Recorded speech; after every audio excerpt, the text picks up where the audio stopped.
C'est l'heure où l'arc-en-ciel se lève, épisode 139 du 20 avril 2026.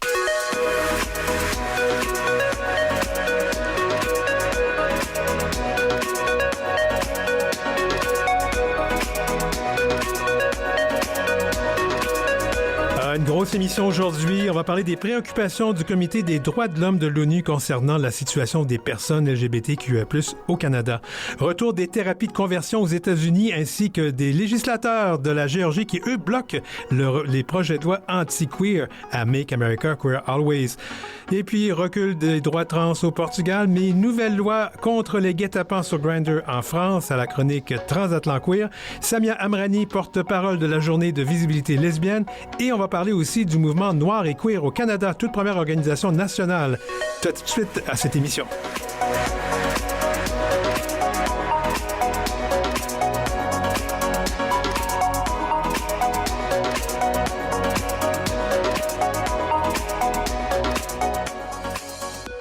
C'est l'heure où l'arc-en-ciel se lève avec Denis Martin-Chabot.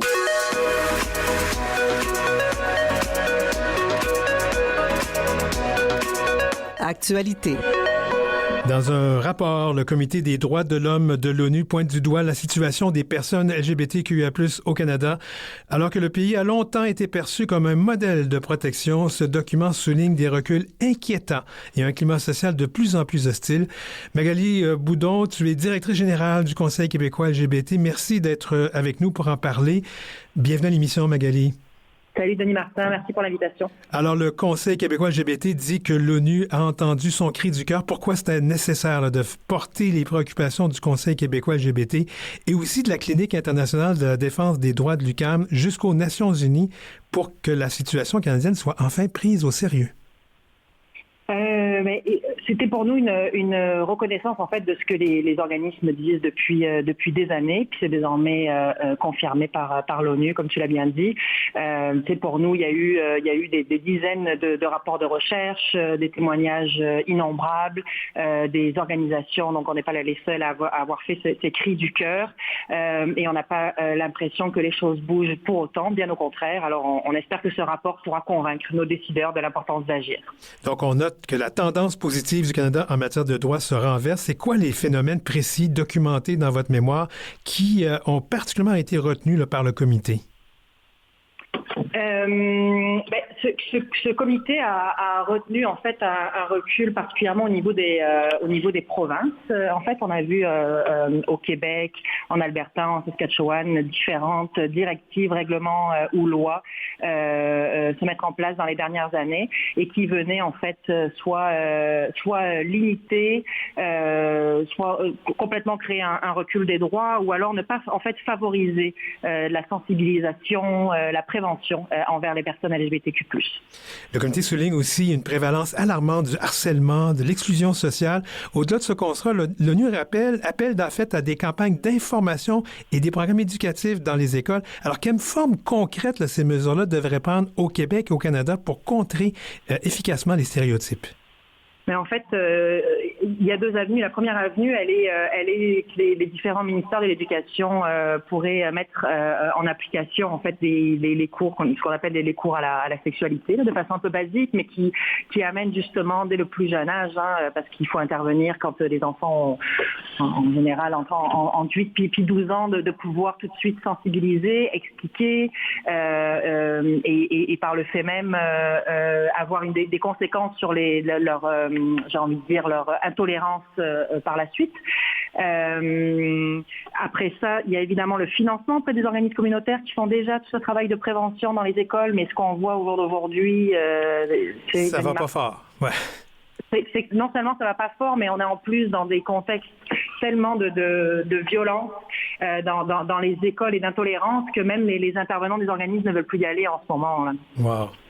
On va parler de l'enjeu des enfants intersexes. C'est important tout ça parce que c'est un point spécifique du rapport qui concerne l'absence d'interdiction des chirurgies non consenties sur les enfants intersexes dans le code criminel. Pourquoi cette réforme législative recommandée par l'ONU est-elle une priorité absolue dans le respect de l'intégrité physique au Canada? Mais c'est une priorité absolue parce que ce qu'on observe aujourd'hui, c'est qu'il y a une espèce de flou toujours qui fait que il y a encore et toujours des chirurgies qui sont non nécessaires en fait. Ce qu'on appellerait des chirurgies de normalisation qui sont faites sur des enfants de moins de 2 ans. Mais quand on observe les chiffres, je pense que c'est, je ne veux pas dire n'importe quoi, mais au Québec, dans les opérations qui ont été faites, il a été prouvé qu'elles étaient sans nécessité médicale.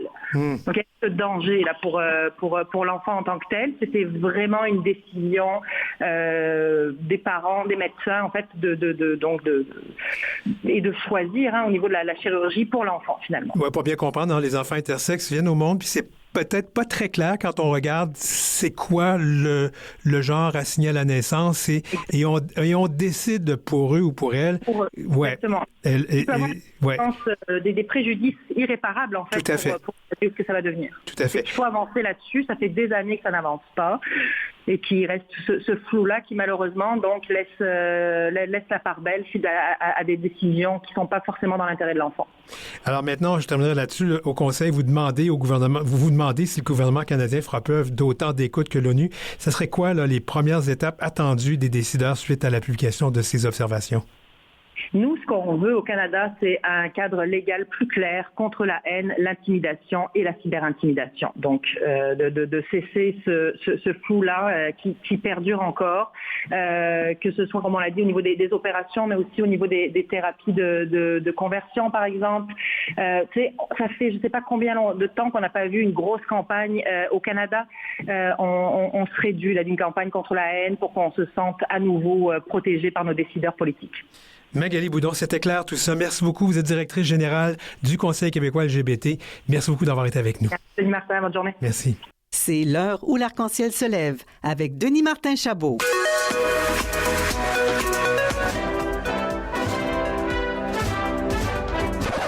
This is Barack Obama. Let's make America queer always with Chantal Nadeau.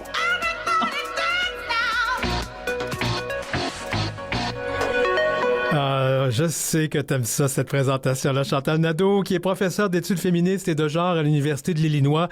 Chantal, on commence en gros. La Cour suprême des États-Unis vient de rendre une décision qui ébranle le monde de la santé. Et donc qui invalide l'interdiction des thérapies de conversion aux mineurs en s'appuyant sur le premier amendement. Explique-nous ça. Écoute, c'est un glissement juridique majeur et je dirais anxiogène pour les populations queer aux États-Unis. Dans une décision sans appel de 8 contre 1, les juges ont estimé que, puisque ces thérapies reposent sur la parole, elles relèvent de la liberté d'expression et non de la pratique médicale réglementée. C'est un raisonnement qui transforme un acte de soin en un acte de discours, dans ce cas-ci, une simple opinion. En faisant cela, la Cour crée une brèche énorme. Elle suggère qu'un professionnel de la santé peut ignorer les standards de sa profession et les preuves scientifiques dès lors qu'il n'utilise que le langage. Pour les jeunes LGBTQ états-uniens, ça signifie que la protection de l'État s'arrête là où commence le prétendu droit de parole du thérapeute, même si cette dernière, utilise des méthodes qui provoquent des traumatismes profonds. Donc, ça veut dire que c'est le retour des thérapies de conversion, là? Oui, ça veut dire qu'au niveau juridique, ça veut dire qu'en l'absence de quelque altération chimique, médication ou physique, chirurgie, toute intervention destinée à corriger des comportements, des pensées ou une identité jugée non conforme aux standards hétéronormatifs est légale.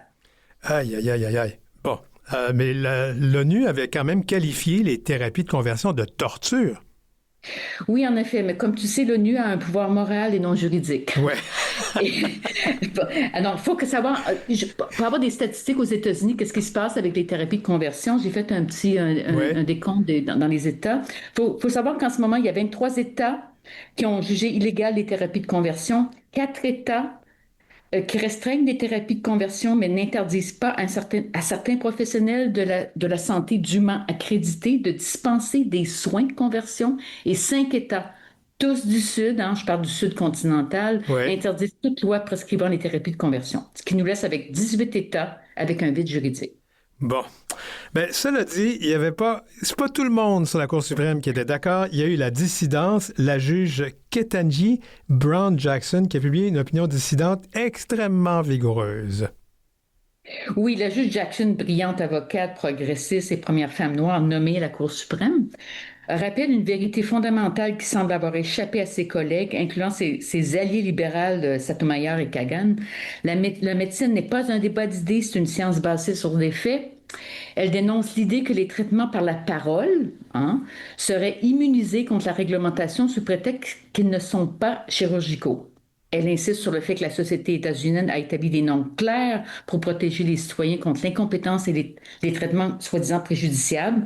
Sa distance assassine est un rappel puissant que la liberté d'expression ne devrait jamais être un permis de répression ou de négation, surtout lorsqu'il s'agit de la santé mentale des mineurs. C'est vraiment quelqu'un qui fait parler d'elle, cette juge? Oui, elle a été nommée par Biden. Ouais. Et je dirais que Biden avait déjà du sang sur les mains à cause c'est à cause de lui qu'on s'est ramassé avec Clarence Thomas à la Cour suprême. Oui. Oui. Alors, quand même, c'est une juge qui est super articulée. Elle vient du milieu communautaire. Elle a fait plein de trucs au niveau des cours d'appel. C'est vraiment une femme brillante. C'est la plus jeune, d'ailleurs, sur la Cour suprême parce que pour l'auditoire canadien et francophone, il faut savoir qu'aux États-Unis, les juges sont nommés à vie. Oui. Maintenant, là, cela dit, une opinion dissidente, ça sert à quoi quand la majorité a dit que c'était correct? Ce que ça fait, c'est que ça donne des munitions à des groupes comme ACLU, tous les groupes qui essaient de contester, qui amènent en cours, qui font des réclamations en appel. Donc, on pourrait ramener cette question-là. Oui, donc ça peut faire jurisprudence éventuellement. C'est sûr qu'on parle de pas demain matin, Non, mais c'est intéressant. Oui, et Jackson elle est toujours comme ça. Elle fait toujours quand elle fait des opinions dissidentes, Brown Jackson, elle fait toujours pour donner les munitions aux groupes qui contestent ce genre de loi. Alors, elle est impeccable là-dessus. On va aller dans un autre État, en Géorgie, et là, c'est vraiment intéressant ce qui se passe là. Malgré toutes les sombres nouvelles qu'on peut entendre aux États-Unis, à la Géorgie, on vient de nous offrir une surprise de taille. Pour la première fois depuis des années, la totalité des 15 projets de loi anti-LGBTQIA+, a été bloquée lors d'une session du Parlement. Comment un État aussi conservateur a-t-il pu faire un tel virage? Moi, je dirais que je retourne à Brown Jackson et je pense que quand elle parle il y a les risques accrus de dépression, de pulsions suicidaires par ce genre de décision qui a été faite par rapport aux conversions de thérapie, je te dirais que c'est une victoire historique qui repose sur une mobilisation et une coordination de terrain sans précédent entre activistes et groupes de défense des droits des communautés LGBTQ+. Et fait encore plus marquant, et ça j'insiste, c'est que la Géorgie fait partie des 5 États qui interdisent toute loi bannissant les thérapies de conversion. Donc c'est assez intéressant qu'ils ont, alors qu'on s'attendait à un État comme ça qui allait renforcer tout ce qui s'est décidé au niveau de la Cour suprême. Non, ils ont donc retourner, si tu veux, la rhétorique. Donc, il y a plus de 60 comtés qui se sont unis pour dire non à ces lois discriminatoires. C'est quand même étonnant parce que quand on regarde la Géorgie, il y a Atlanta qui est comme une espèce d'enclave libérale, si tu veux. Mais ce qui est étonnant, c'est que ça a dépassé l'enclave démocrate traditionnelle.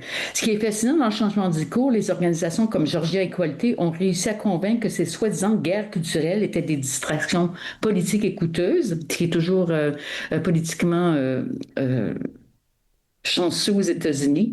Les électeurs georgiens ont clairement exprimé qu'ils préféraient voir leurs élus travailler sur le coût de la vie plutôt que de criminaliser les bibliothécaires qui refusent d'interdire des livres ou les soins de transition. Je te dirais que c'est la preuve que même dans les États du Sud états-unien, la rhétorique anti-queer se fissure et que la Cour suprême est de plus en plus déconnectée des réalités économiques et sociales, ce qui faisait partie du jugement dissident de Brown Jackson. On a encore un petit peu de temps.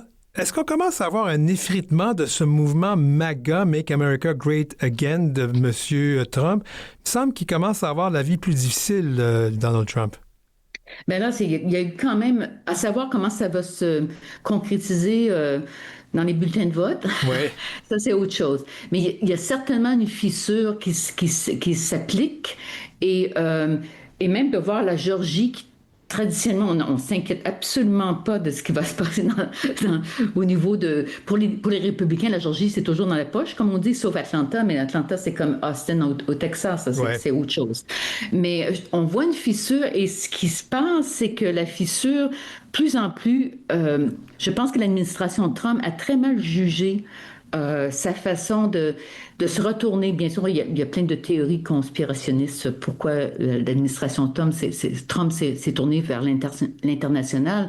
Mais je pense que ce qui se passe, c'est que les gens qui sont profondément international dans le mouvement MAGA, qui faisait partie finalement de la plateforme de Trump dans ses deux mandats, quand il était en campagne, c'est que qu'est-ce qui se passe? C'est que les gens font ben non. Et comme je lisais par Gender Equality de la Géorgie qui nous dit ben non, mais là, au niveau économique, qu'est-ce qui se passe là? On n'en a rien à foutre. Oui, c'est correct, là, les thérapies de conversion. Oui, c'est correct, les transgenres, mais là.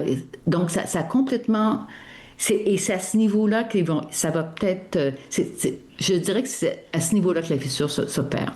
Et les gouverneurs démocrates aux États-Unis, incluant mon gouverneur ici en Illinois, Pritzker, jouent beaucoup, beaucoup, beaucoup là-dessus. Ben, Chantal Nadeau, professeure d'études féministes et de genre à l'Université de l'Illinois, merci beaucoup d'avoir été là aujourd'hui. OK, merci Denis Martin. Bye-bye. C'est l'heure où l'arc-en-ciel se lève avec Denis Martin Chabot.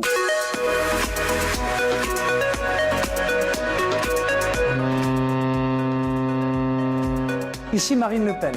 Voici Transatlantique Queer, les nouvelles d'Outre-mer avec Christophe Gérard. Bon, on a dépoussiéré Marine Le Pen pour te faire plaisir, Christophe. Bonjour, Christophe Gérard. Bonjour Denis Martin, comment vas-tu? Ça va bien. Alors, on commence cette chronique avec une nouvelle qui nous vient d'un pays qu'on citait souvent comme un exemple pour son progressisme, un peu comme le Canada finalement, le Portugal. Mais le vent semble tourner. On parle d'un véritable coup de force législatif contre les personnes trans et intersexes. Que s'est-il passé donc au Parlement de Lisbonne? Mais c'est un véritable séisme, Denis Martin. On pensait en effet que le Portugal, solidement ancré dans le peloton de tête des pays protecteurs, et pourtant les 19 et 20 mars dernier, le ciel s'est assombri d'un coup, hein, puisque le Parlement a adopté en première lecture toute une série de projets de loi qui visent purement et simplement à démanteler les acquis de 2018. Alors à l'époque, le pays avait fait l'histoire en permettant le changement de genre à l'état civil sur simple déclaration. Aujourd'hui, il veut faire tout simplement marche arrière. C'est une alliance politique assez large qui a porté ce projet, si je comprends bien. Tout à fait, hein. C'est le résultat d'une coalition de circonstances, faut le dire, entre la droite traditionnelle, le parti social-démocrate, le parti populaire, avec l'extrême droite du parti Chega. Le vote est sans appel, 151 voix contre 79. On assiste à une offensive frontale qui utilise une fois de plus les personnes trans comme des boucs émissaires d'un repli identitaire. Quand on regarde le détail de ces textes, on a l'impression d'un retour en arrière de plusieurs décennies. C'est le retour même de la pathologisation là, d'être trans ou intersexe. C'est précisément ça, Denis Martin. En fait, on veut rétablir le verrou médical. Fini l'autodétermination. Il faudrait à nouveau qu'un psychiatre ou un médecin valide qui vous êtes pour que l'État daigne modifier vos papiers.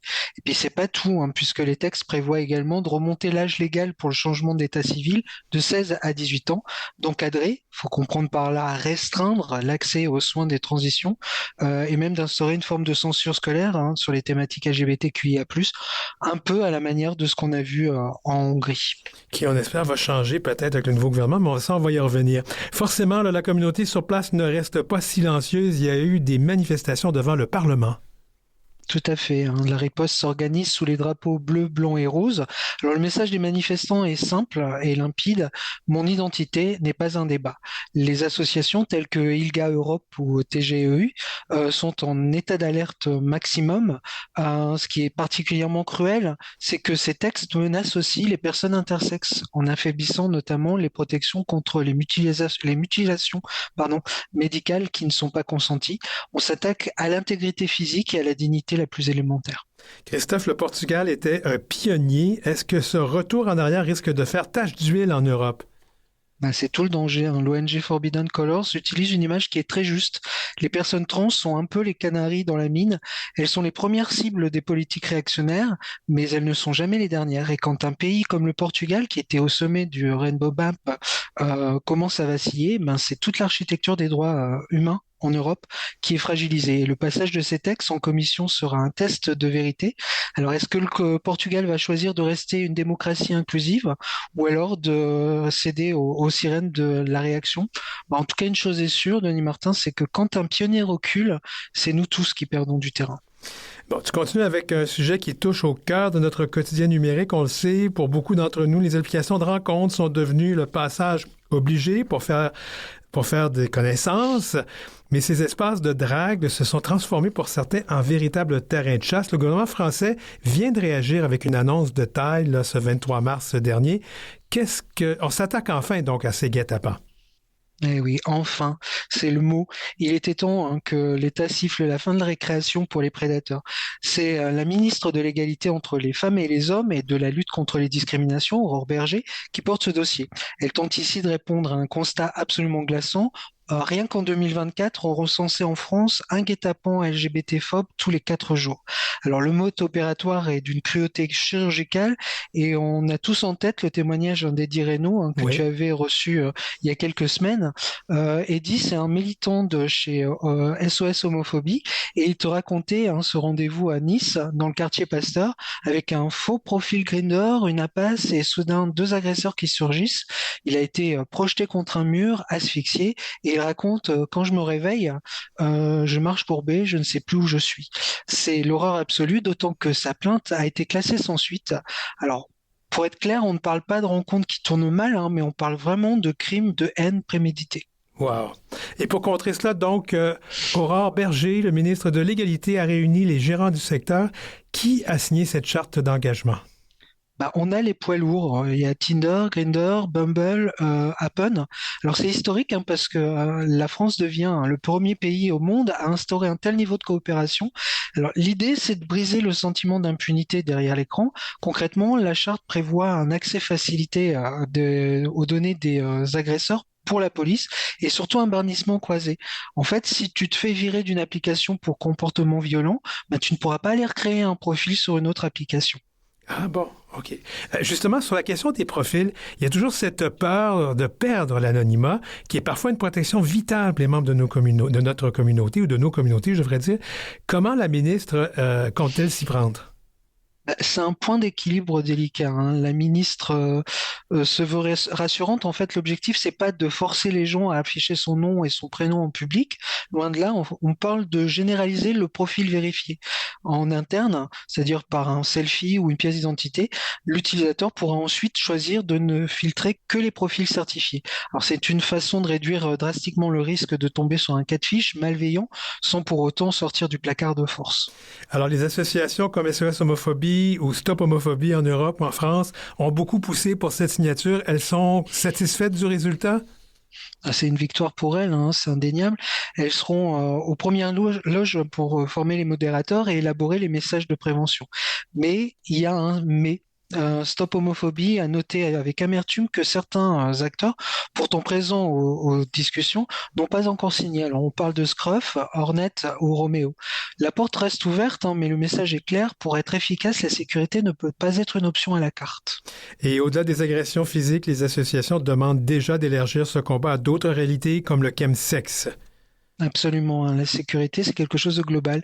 Les dérives liées au chemsex, je sais que tu en as souvent parlé, sont souvent facilitées par ces mêmes plateformes. Alors, c'est le prochain grand chantier sanitaire et sécuritaire. On ne peut pas se contenter de protéger les corps des coups de poing si on ignore les risques d'overdose et d'agression sexuelle sous produits. Oui, tout à fait. On est à 1 an de la présidentielle en France. Le contexte économique et le contexte politique, j'allais dire, est lourd.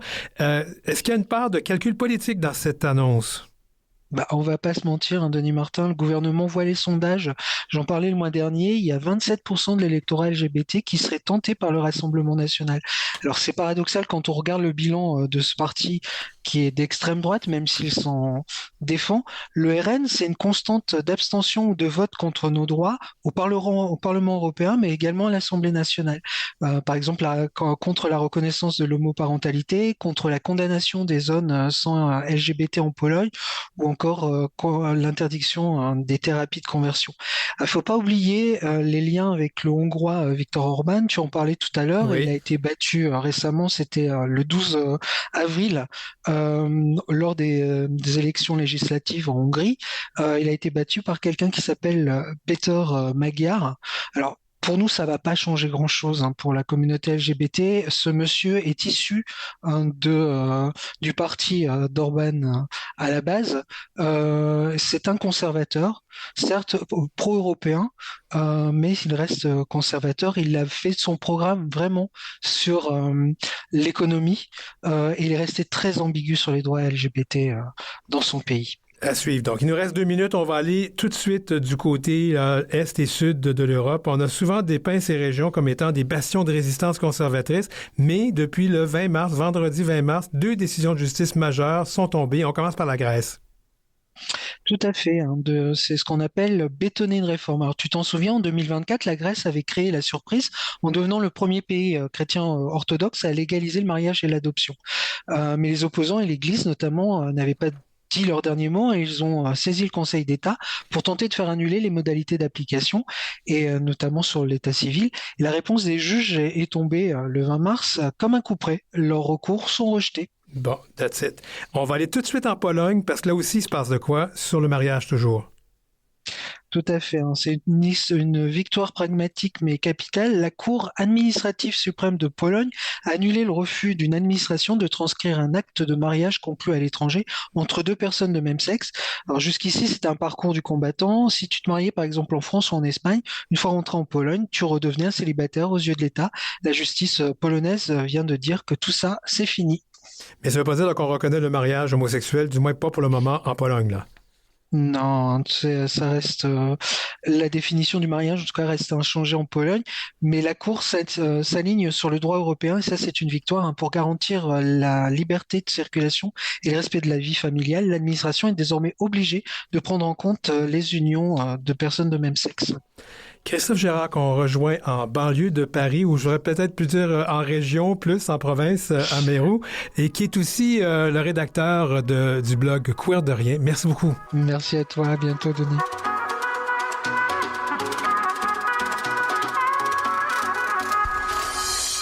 Après la pause, on va parler de la journée de la visibilité lesbienne avec Samia Amrani et on parle aussi d'un nouveau mouvement, un mouvement pour reconnaître les personnes noires et queer au Canada.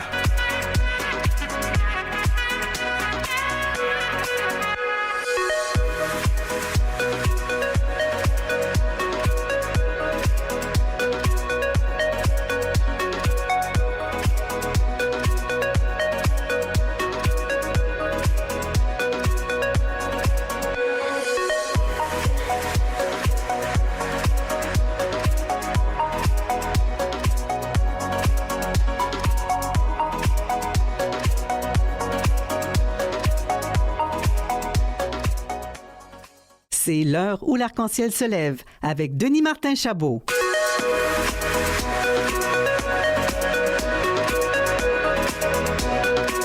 Entrevue. Et la journée de visibilité lesbienne aura lieu, c'est le 26 avril 2026. Ça vise à célébrer les personnes lesbo-queer. Au Québec, les festivités et les marches sont organisées, entre autres, par le Réseau des lesbiennes du Québec. Et pour en parler, nous recevons Samia Amrani, une des co-porte-parole de la journée et une figure marquante des luttes décoloniales et de LGBTQIA+, à Montréal. Elle est avocate de formation, membre active de HLM Montréal. Elle s'investit pour les communautés avec une ferveur exemplaire. Puis je pense que c'est un peu pour ça qu'elle a été nommée co-porte-parole. Je peux aussi souligner qu'elle a cofondé La Fierté Indomptable l'an dernier, un projet célébrant la force des identités queer, saphiques et BIPOC, où nous on dit PANDC, personnes autochtones, noires et de couleur.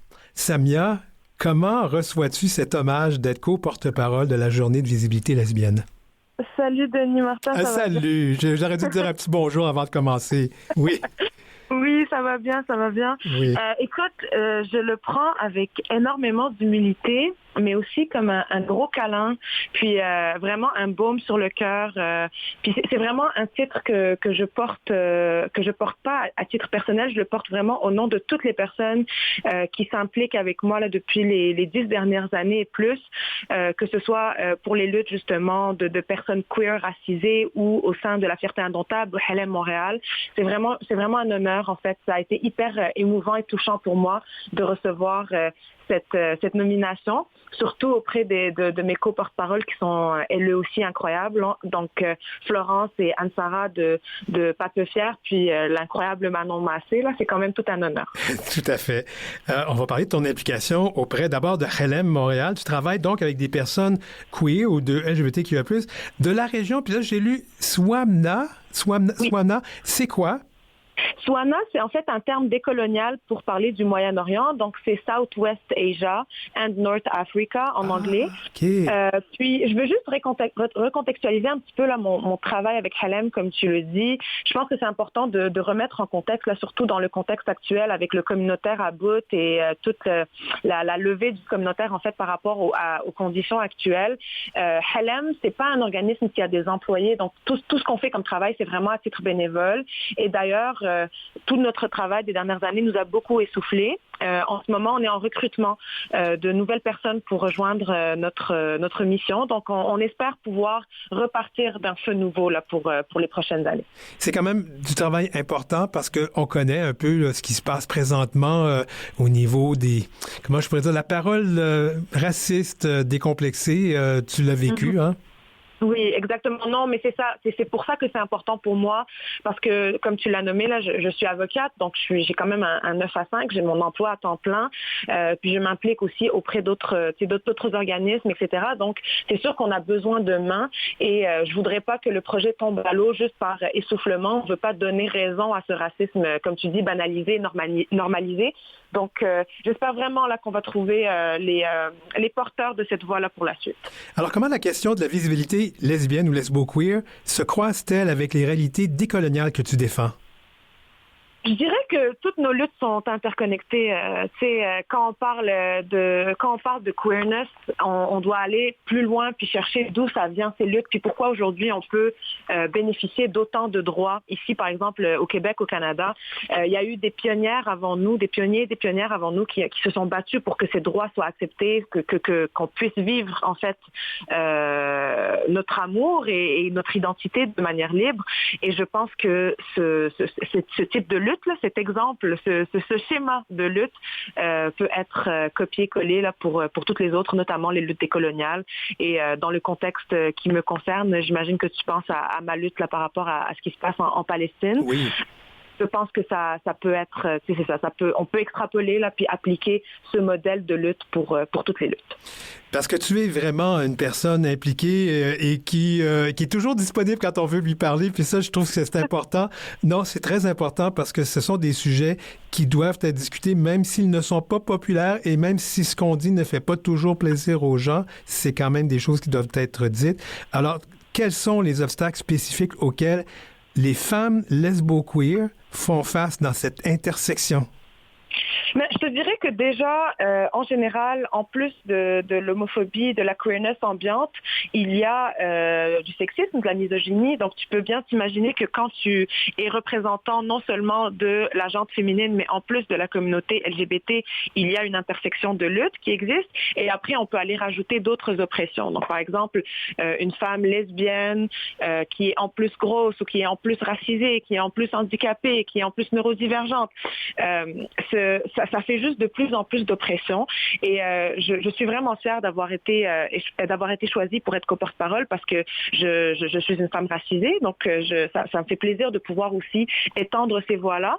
Et je ne sais pas si tu l'avais mentionné en introduction, mais je vais le faire. Je pense que c'est vraiment important de mentionner que cette année, la journée de visibilité lesbienne ne va pas être seulement à Montréal. Il y a également un week-end qui est prévu dans la ville de Québec.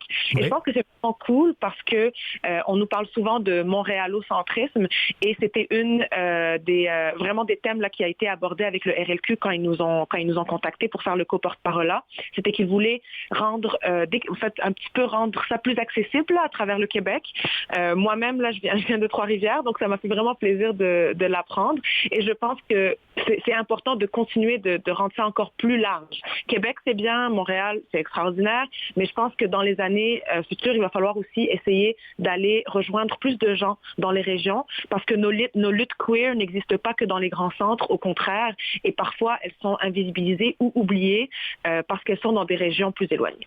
On va parler de fierté indomptable, Wild Pride, qui a été créé en 2025. Tu as fait partie du groupe là, qui a mis ça de l'avant. Quel bilan dresses-tu? Je suis tellement fière et émue. On vient de sortir notre rapport financier pour montrer un petit peu qu'est-ce qu'il en est, tu sais, parce que les gens ont donné, mais cet argent est allé où? C'est fou parce qu'en tout et pour tout, tu sais, c'était bénévole comme travail. Il y a des artistes qui ont été rémunérés, mais beaucoup d'entre eux ont décidé de donner leur cachet. Pareil pour les personnes qui se sont impliquées dans la cause. Certains d'entre eux ont pris une somme, et je te dirais vraiment, là, c'est dérisoire comme somme, mais la plupart ont décidé de donner leur temps. C'était leur manière de se dire qu'ils donnaient à la cause. Et on a réussi à amasser un peu plus de 8 000 $ qui a été distribué à différents organismes. Je vous invite à aller voir là sur notre page Instagram tous les détails. Mais le bilan que j'en fais, c'est que ça a été magique, ça a été magnifique. Et je suis vraiment fière d'annoncer là aujourd'hui qu'il va y avoir une deuxième édition. Oui.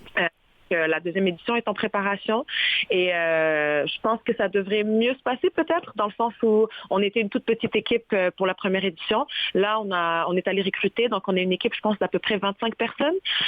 Donc, je pense que ça va être beau, ça va être grand, puis on va essayer de ne pas faire les mêmes erreurs que l'année passée. Donc, j'ai hâte de voir la suite. Je ne peux pas m'empêcher de poser la question. Quelle sorte d'erreurs dont on parle l'an dernier?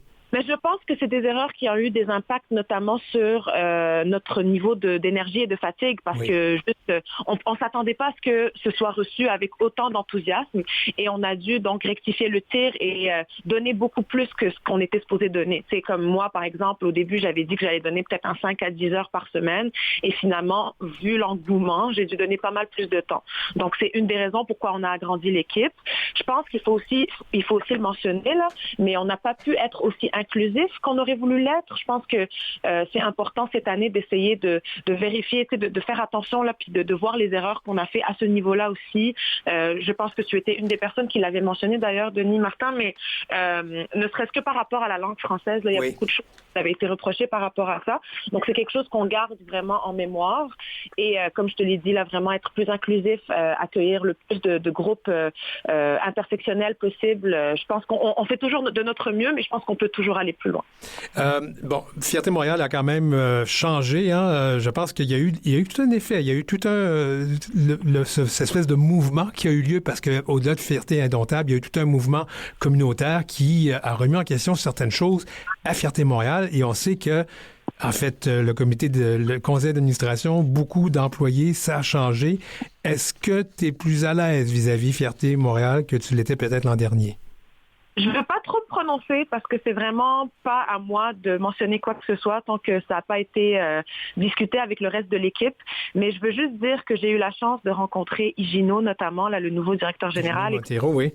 Exactement, et je me sens pas mal mieux en sa présence déjà. Je le sens beaucoup plus ouvert, puis j'ai l'impression que c'est vraiment quelqu'un qui veut essayer de réparer les blessures du passé. Donc, je veux juste dire que je suis ouverte, en tout cas en tant que Samia, là, pas en tant que Wild Pride, pas en tant que Helem, en tant qu'humain, en tant que personne, en tant qu'individu. Moi, j'ai eu de super échanges avec Higino, j'ai même eu la chance de rencontrer certains membres de son équipe.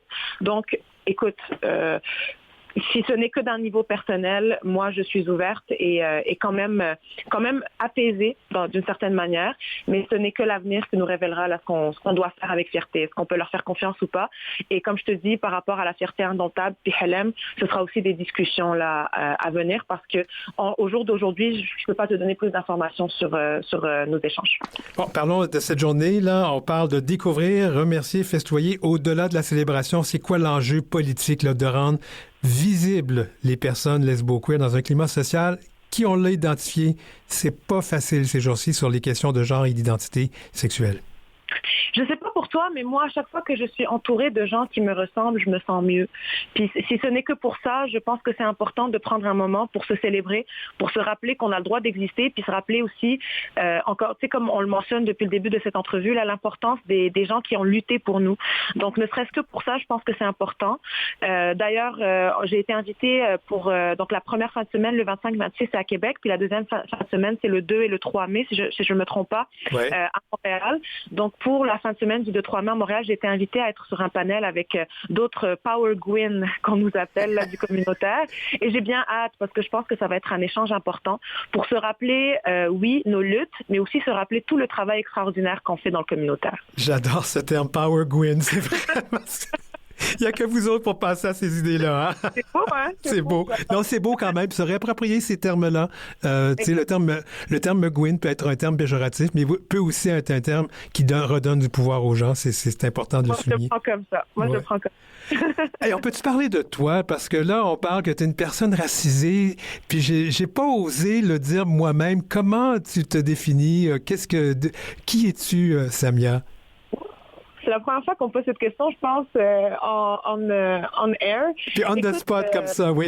Oui, c'est ça. Écoute, moi, c'est quelque chose que je mentionne parce que ça fait partie de moi, mais au jour le jour, moi, je suis montréalaise, tu sais, je suis québécoise, j'ai grandi à Trois-Rivières, je suis marocaine, je suis pas pratiquante, donc je suis pas musulmane, je suis de culture musulmane, je vais toujours lutter aux côtés de mes sœurs musulmanes qui le pratiquent, aux côtés de mes frères, de mes adelphes en général musulmanes.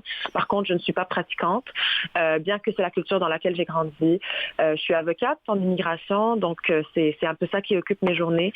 Puis, depuis que je suis toute jeune, je pense que ça vient peut-être du parcours migratoire de ma mère, qui est vraiment mon inspiration première, mais j'ai jamais réussi à vivre que pour moi. Donc, je pense que c'est une des raisons pour lesquelles c'est aussi important pour moi de m'impliquer, puis que, en fait, j'imagine très mal ma vie sans implication. Donc, c'est un peu pour ça que je continue de militer, parce que j'ai l'impression que des fois les gens pensent qu'on fait ça par ego ou parce que ça nous amène quoi que ce soit, mais honnêtement, moi je le fais parce que ça me fait sentir bien, puis parce que ça fait vraiment partie intégrante de mon quotidien que de lutter aux côtés de mes adelphes pour toutes sortes de luttes d'ailleurs. Et voilà, je pense que c'est comme ça que je me définirais. J'aime beaucoup le vin. Oui. On ira prendre un verre. Je vais devoir arrêter ici parce qu'on commence à entrer dans trop de détails, puis il va nous manquer de temps. Mais merci beaucoup, Samia Amrani, co-porte-parole de la Journée de visibilité lesbienne. À bientôt. Merci beaucoup pour l'entrevue. Bye bye. Bye bye. C'est l'heure où l'arc-en-ciel se lève avec Denis Martin Chabot.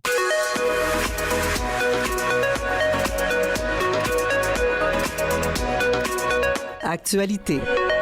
Lancement historique de la toute première organisation nationale dédiée spécifiquement aux communautés noires de LGBTQIA+, au pays. Pour en discuter, nous recevons Tyler Boyce, qui est directeur exécutif de Noir et Queer au Canada. Bienvenue à l'émission, Tyler. Merci, je suis ravi d'être ici. On est ravi de te recevoir. Qu'est-ce qui a motivé la création de Noir et Queer au Canada à ce moment précis de notre histoire? Mais avant, j'étais directeur exécutif du réseau Enchanté. Oui. Et j'ai vu que j'étais la seule personne noire autour des tables où les décisions vraiment importantes ont été prises à propos du financement, de la programmation. Et puis, évidemment, c'est pas une dynamique idéale. Mm-hmm. Donc, à ce moment-là, j'étais au courant du fait qu'il y a besoin d'une organisation nationale qui concentre sur les gens noirs qui sont aussi queer et trans. Alors, au-delà de l'organisation, que représente ce mouvement pour toi, personnellement, et pour l'ensemble des communautés noires? Parce qu'il n'y a pas une communauté, il y a plusieurs communautés. C'est vraiment un retour à nos racines. Si on pense de notre mouvement de LGBTQI+, il y avait une femme noire, Marsha P. Johnson, qui a vraiment éclaté cette mouvement. Qui était derrière les émeutes de Stonewall. De Stonewall, exactement. Ouais. Et puis maintenant, en 2026, on voit qu'il y a seulement une directeur exécutive qui est noire au niveau national. Donc, évidemment, c'est pas bon et on va retourner à nos racines de cette mouvement. Pour moi, personnellement, c'est vraiment un espace où les idées, les perspectives des gens noirs pour être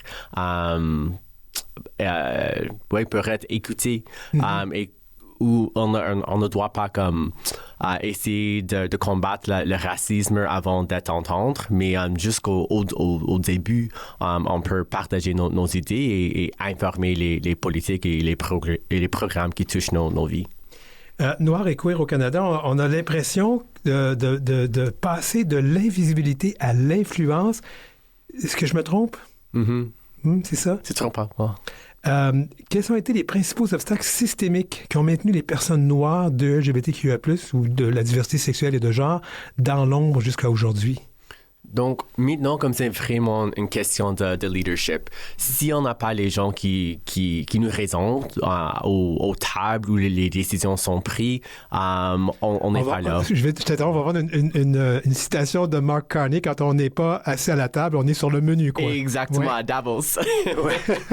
Mais ce qu'on a besoin, c'est que, par exemple, j'étais avec la ministre en novembre et on a annoncé la ministre de Wage, Richie Valdez. Oui. Et on a annoncé $10 000 pour les communautés, les organismes communautaires de LGBTQI+. 10 000. Et c'est 10 millions. Oui. Et c'est vraiment historique. Oui. Mais s'il n'y a pas une organisation qui est concentrée sur les gens qui sont noirs et queer et trans, on n'est pas inclus. On ne peut pas profiter des ressources. Et quand on voit les différents domaines comme logement, emploi, sécurité, il y a des taux qui sont vraiment plus pires pour des Noirs. Donc, on a besoin des ressources et la première étape, c'est de créer une organisation pour qu'on puisse faire ces sortes de travail. Et de prendre leur place. Parce que trop souvent, on attendait qu'on laisse la place. Ouais. Là, vous allez prendre votre place. Exactement. C'est important, ça, comme façon de voir les choses. On va parler de chiffres. En fait, je pense qu'on l'a mentionné, mais on dit que 86% des personnes noires de LGBTQIA+, ont subi du racisme au sein même des espaces queer. En plus de la moitié qui ont été confrontés à des menaces de crimes haineux, comment on peut interpréter ces statistiques-là au sein de nos communautés? C'est quand même désolant d'entendre ça. Oui, exactement. On a trouvé ça pendant un projet de recherche qui a duré plus qu'un an. Et pour nous, en tant que Noirs, c'est pas quelque chose surprenant. C'est ça que je trouve encore plus triste. Vous n'êtes pas surpris de ces chiffres-là? Pas du tout. Comme des fois, si on parle toujours d'inclusion, mais des fois, l'inclusion n'est pas vraiment possible parce qu'il y a le racisme dans notre propre communauté de LGBTQI+. Et quelqu'un a créé cette mythose que les communautés de LGBTQ+ sont à l'abri de la racisme, mais c'est pas vrai. De toute évidence, c'est pas vrai, oui. Donc, on a des amis, on a des alliés dans notre communauté, mais il y a aussi des problèmes qui doivent être réglés dans notre communauté.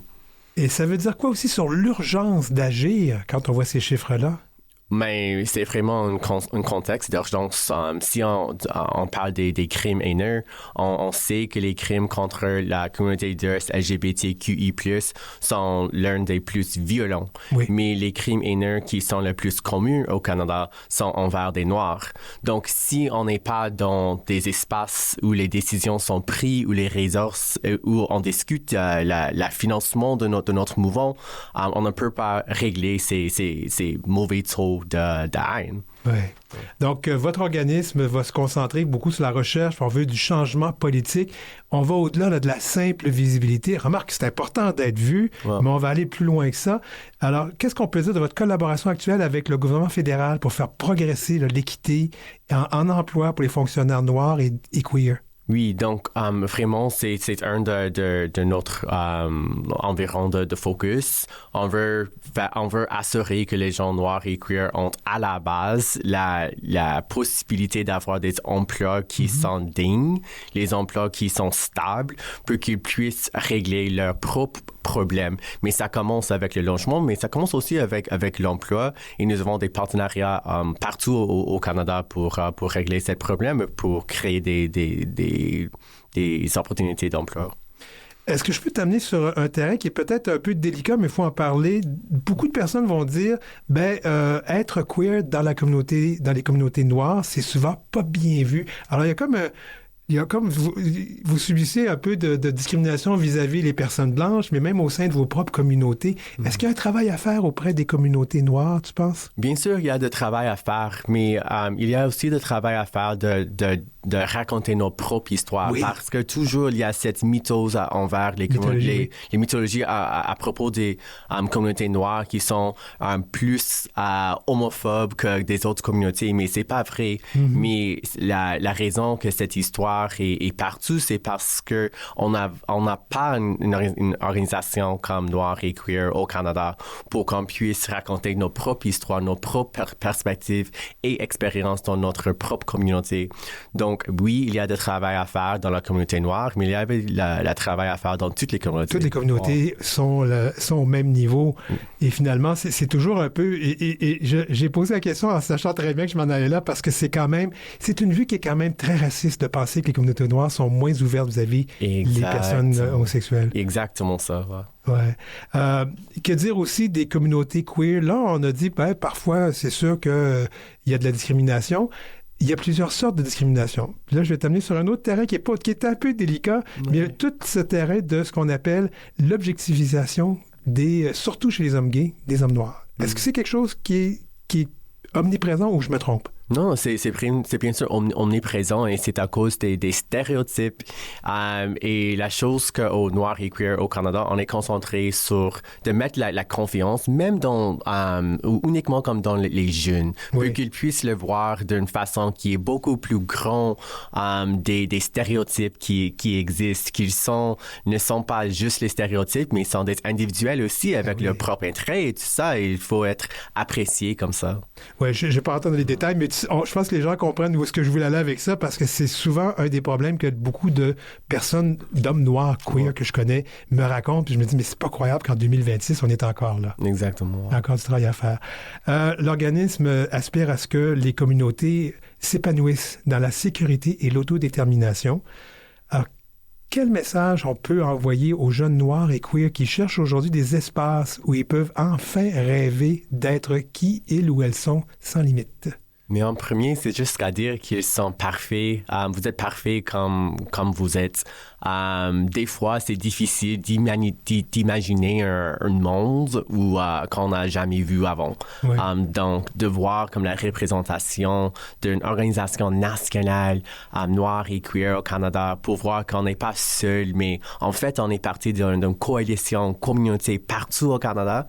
C'est ça où la change commence.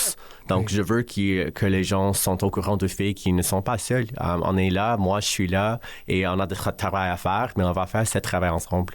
Et de faire reconnaître aussi qu'il y a une discrimination systémique, pour ne pas dire racisme systémique. Le simple fait de se promener en auto, parfois, c'est compliqué quand on est une personne noire. Les problèmes avec la police qui ont faire face aux communautés noires, mais aussi les problèmes avec la police qui sont faire face aux communautés diverses LGBTQI+. Il faut avoir des différentes perspectives, la recherche, ce qu'on fait au Noir et Queer au Canada, pour qu'on puisse informer des politiques publiques qui sont meilleures. Alors là, vous êtes situé présentement, vous êtes un peu partout au Canada ou votre siège social est ici à Montréal? Partout au Canada, Montréal, Ottawa, Edmonton et aussi Vancouver. Et là, je sais qu'il y aura une espèce de lancement qui aura lieu avec un sommet. Alors, raconte. Oui, donc c'est le plus grand sommet des gens noirs, queer et trans dans l'histoire du Canada. C'était à Ottawa en février avec des centaines, des leaders noirs, queer et trans. Et on a vraiment imaginé un monde meilleur, un monde où nous sommes pas seulement inclus, mais où nous aussi dirigeons l'agenda de notre système politique, nos politiques publiques, nos programmes, où on discute qu'est-ce qu'on a besoin et quelles sont les solutions. Et c'est vraiment, il y a de pouvoir dans ça, où les gens se sentent que leur voix a de valeur. J'aimerais parler à Tyler lui-même. Alors, Tyler, t'as grandi où? Moi, j'ai grandi à Ottawa, mais je suis maintenant à Montréal. À Montréal. Comment c'était de grandir comme jeune homme noir et queer? À Ottawa. À Ottawa? C'était différent à Ottawa. À Ottawa, ils roulent les trottoirs après 10 heures le soir. Ottawa s'évolue rapidement. Oui. Mais pour moi, je suis vraiment chanceux d'être à Ottawa avec des bonnes écoles, universités et tout ça. Et un petit statistique à propos d'Ottawa, c'est après les Blancs, la plus grande communauté ethnique, c'est des Noirs. Donc, il y a une grande communauté noire, une fierté d'être noir à Ottawa, et c'est vraiment mes racines qui m'ont poussé de créer cette organisation au niveau national. Donc, tu te sens un peu privilégié, puis tu sens le besoin de partager tout ça? Et je veux partager ça avec tout le pays. Et tu vois ton organisation où dans 1 an, dans 2 ans? Dans quelques ans, je vois qu'il y a vraiment les connexions entre les gens noirs, queer et trans partout au Canada. Et je veux voir l'inclusion de notre communauté dans des stratégies existantes au niveau de la politique publique. Par exemple, logement, pas juste la visibilité, mais l'emploi, le logement, toutes ces stratégies qui existent. Moi, je veux voir d'une façon spécifique l'inclusion de notre communauté avec des ressources. Tyler Boyce, directeur exécutif de Noir et Queer au Canada. Bravo pour cette organisation, puis merci d'être passé nous voir. Merci beaucoup.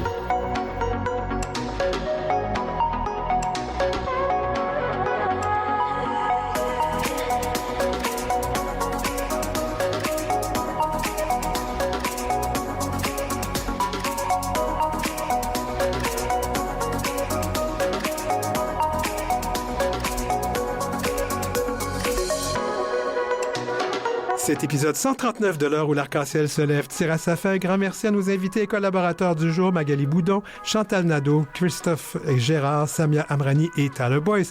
Pour nous suivre ou réécouter nos segments, suivez-nous donc sur nos réseaux sociaux et sur le site de Canal M. Merci à Godéric Trobe à la recherche. Merci aussi à Mathieu Tessier à la mise en onde. Je m'appelle Denis Martin Chabot, je réalise et j'anime cette émission. À la semaine prochaine.